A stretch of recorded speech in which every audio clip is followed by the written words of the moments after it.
आज आम एही भिडियो रे षष्ठ श्रेणी आम साहित्य बहिर धूली विषयर अभ्यास कार्य आलोचना करिबा।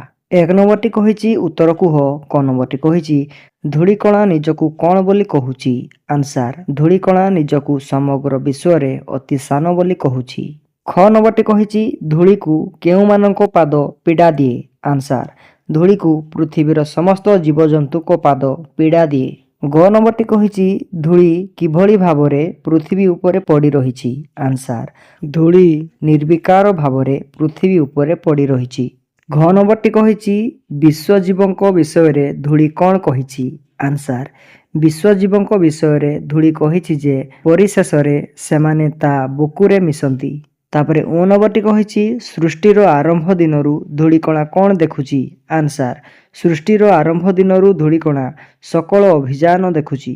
तापरे 2 नंबरटी कहिछि तळे दिया जाइथिबा प्रश्नर उत्तर लेख। क नंबरटी कहिछि धूलिकणा निजकु अति सान मणिबार कारण कौन। आंसर समग्र विश्व रे धूलिकणाटी आकार रे क्षुद्र होइथिबारु निजकु अति सान बोली मने करिछि। विराट विश्व तुलना रे तार स्थिति ताकु एभଳି मणिबाकु सुजोग देइछि।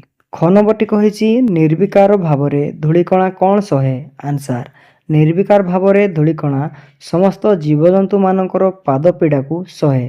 ग नंबरटी कहिछि केउ कथा धूलिकणा भल भावे जाने। आंसर समस्त विश्वजीव निश्चय दिने ता बुकुरे मिसिजिबे बोली धूलिकणा भल भावे जाने। घ नंबरटी कहिछि धूलिकणा काहेकि निजर मथाकू दक्ष बोली कहिछि। आंसर निर्विकार भावरे समस्त चापकू मथापाति सह्य करिबारे धूलिकणा अभ्यस्त होइथिबारु निजर मथाकू से दक्ष बोली कहिछि। तापरे 3 नंबरटी कहिछि निम्न रे केतोटी पदर किछि अंश दिया जाइछि और किछि अंश बाद दिया जाइछि।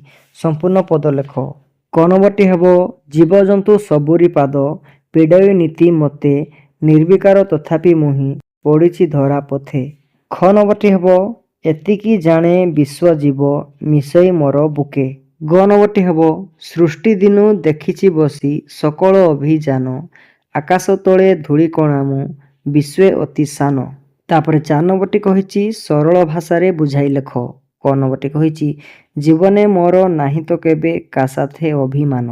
आंसर जीवने अभिमान। उक्त पद्यांशटी आम साहित्य बहिर धूली कवितारु गृहीत। एही प्रसंगरे कवि विद्युत प्रभा देवी धूलीर मनर कथाकू प्रकाश करिसेंती। एही विराट विश्व रे धूलिकणाटी निजकू निहाती सान बोली कहिछि। तार अवस्थिति दृष्टिरु से निजकू अति सान बोली कहिबाकू कुंठाबद्ध करि नाही। तेबे निजे सान होइतिले हें ता जीवन रे काहारी सहित तार अभिमान नाही बोली से प्रकाश करिछि। प्रसंगटी धूलीर महत्व प्रकाश करिछि। ख नंबरटी कहिछि जंतु जीव सबुरी पाद पीड़ई नीति मते। आंसर जंतु जीव मते। उक्त पद्यांशटी आम साहित्य बहिर धूली विषयरु आनीत।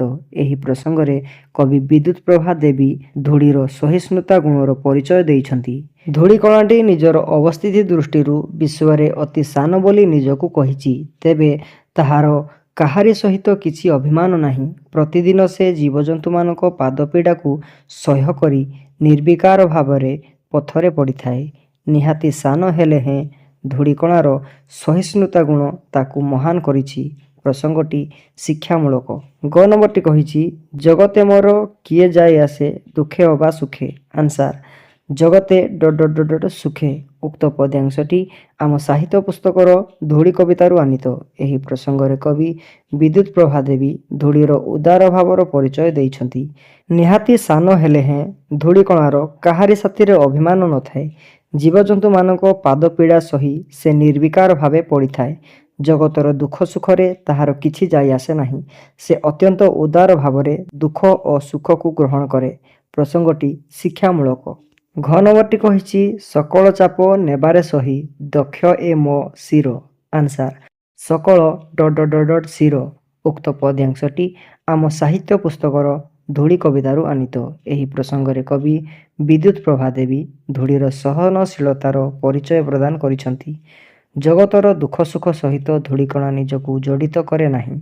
से जाने जे परिशेषरे समस्त जीवजंतु ता बुकुरे मिसिजिबे। तेणु से वाक्यहीन निस्व भावे ସମସ୍ତ ଚାପ ତଥା ଅତ୍ୟାଚାରକୁ ସହ୍ୟ କରିଥାଏ। ତାର ଏହି ସହିବା ଗୁଣରେ ସେ ଏଭଳି ଅଭ୍ୟସ୍ତ ହୋଇଯାଇଛି ଯେ ସେଥିରେ ତାର ଶିର ଦକ୍ଷ ବୋଲି ସେ କହିଛି। ପ୍ରସଙ୍ଗଟି ପ୍ରଶଂସନୀୟ। ଓ ନମ୍ବରଟି କହିଛି ଆକାଶ ତଳେ ଧୂଳିକଣା ମୁଁ ବିଶ୍ୱେ ଅତି ସାନ। ଆନ୍ସାର ଆକାଶ ସାନ। ଉକ୍ତ ପଦ୍ୟାଂଶଟି ଆମ ସାହିତ୍ୟ ପୁସ୍ତକର ଧୂଳିକଣା କବିତାରୁ ଆଣିତ। ଏହି ପ୍ରସଙ୍ଗରେ କବି ବିଦ୍ୟୁତ୍ ପ୍ରଭା ଦେବୀ ଧୂଳିର ସ୍ୱାଭିମାନର ପରିଚୟ ଦେଇଛନ୍ତି। ଏହି ବିରାଟ ବିଶ୍ୱରେ ଅନେକ ବଡ଼ ବଡ଼ ଜୀବଜନ୍ତୁ ଓ ଅନ୍ୟାନ୍ୟ ବସ୍ତୁ ଥିଲେ ମଧ୍ୟ ସେମାନଙ୍କ ମଧ୍ୟରେ ଧୂଳିକଣାଟି ନିହାତି ସାନ, ଏହା ସମସ୍ତେ ଜାଣିଛନ୍ତି। ତେବେ ଧୂଳିକଣାଟି ନିଜର ସ୍ୱାଭିମାନର ପରିଚୟ ଦେଇ କହିଛି ଯେ ଆକାଶର ଅନନ୍ତ ରୂପ ତଳେ ସମଗ୍ର ବିଶ୍ୱରେ ସେ ନିହାତି ସାନ। ତଥାପି ତାର କାହାରି ସାଥିରେ ଅଭିମାନ ନାହିଁ। ସେ ସୃଷ୍ଟି ଦିନରୁ ସମସ୍ତ ଅଭିଯାନ ଦେଖି ଆସୁଛି। ପ୍ରସଙ୍ଗଟି ସାର୍ଥକ ଅଟେ। ତାପରେ 5 ନମ୍ବରଟି କହିଛି ସମାନ ଅର୍ଥ ବୁଝାଉଥିବା ଆଉ ଗୋଟିଏ ଲେଖାଏଁ ଶବ୍ଦ ଲେଖ। ଆନ୍ସାର ଜୀବନ, ପ୍ରାଣ, ଧରା, ଧରଣୀ, ଜନ୍ତୁ, ପ୍ରାଣୀ, ନିଃସ୍ୱ, ନିଃସହାୟ, ଦକ୍ଷ, ପଟୁ। ତାପରେ 6 ନମ୍ବରଟି କହିଛି ଗଦ୍ୟ ଆକାରରେ ଲେଖ। କ ନମ୍ବରଟି କହିଛି ନିର୍ବିକାରେ ତଥାପି ମୁହିଁ ପଡ଼ିଛି ଧରା ପରେ। ଆନ୍ସାର ତଥାପି ମୁହିଁ ନିର୍ବିକାରରେ ଧରଣୀ ଉପରେ ପଡ଼ିଛି। ଖ ନମ୍ବରଟି କହିଛି ଜଗତେ ମୋର କି ଯାଏ ଆସେ ଦୁଃଖେ ଅବା ସୁଖେ। ଆନ୍ସାର ଜଗତରେ ମୋର ଦୁଃଖ ସୁଖରେ କ'ଣ ବା ଯାଇ ଆସେ। ଗ ନମ୍ବରଟି କହିଛି ବାକ୍ୟହୀନ ନିଃସ୍ୱ ମୁହିଁ ଭରସାହୀନ ଚିର। ଆନ୍ସାର ମୁହିଁ ଚିରଦିନ ବାକ୍ୟହୀନ ନିଃସ୍ୱ ଓ ଭରସାହୀନ। ଘ ନମ୍ବରଟି କହିଛି ସକଳ ଚାପ ନେବାରେ ସହି ଦକ୍ଷ ଏ ମୋ ଶିର। ଆନ୍ସାର ସକଳ ଚାପ ସହି ନେବାରେ ମୋ ଶିର ଦକ୍ଷ।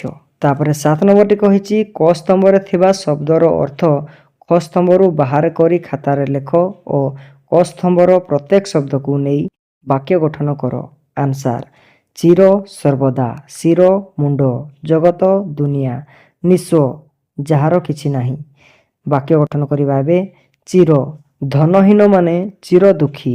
ଶିର ମଧୁବାବୁ ସର୍ବଦା ତାଙ୍କର ଶିର ଉନ୍ନତ ରଖୁଥିଲେ। ଜଗତ ଜଗତରେ କିଏ ସବୁବେଳେ ସୁଖରେ ରହେ? ନିଃସ୍ୱ ନିଃସ୍ୱ ଲୋକଟି ହାତ ପାତି ମାଗି ବୁଲୁଛି। ଯଦି ଭିଡ଼ିଓଟି ଭଲ ଲାଗିଛି ତେବେ ଚ୍ୟାନେଲକୁ ସବସ୍କ୍ରାଇବ୍ କରିବା ପାଇଁ ଜମାରୁ ବି ଭୁଲିବେ ନାହିଁ। Thank you for watching.